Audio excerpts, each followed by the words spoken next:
जळगाव जिल्ह्यातल्या अनेक भागाला अवकाळी पावसाचा तडाखा बसलाय। मध्यरात्री वादळी वारा आणि विजांच्या कडकडाटासह जोरदार पाऊस झाला।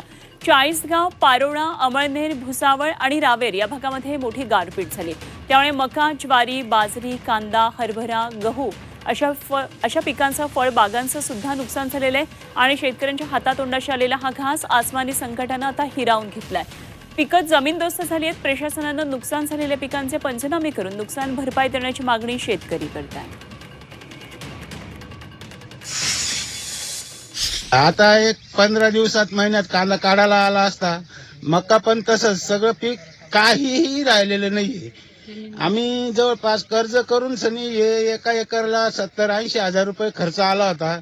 आम्ही कर्ज नातेवाईकांकडून इकडून तिकडून पैसे जमा करून हे पीक उभं केलं होतं आणि आता हे काही आमच्या हाती लागणार नाहीये। कर्ज घेऊन केलेला खर्च आहे हा आणि त्यातून आता याच्यातून 1 रुपया सुद्धा हाती लागणार नाहीये आणि परत येणार आता परत माणूस शेतकऱ्याला दुसरं पीक घ्यायला काही चान्स नाही आणि या मोठ्या नुकसानातून शेतकऱ्याने सावरायचं कसं?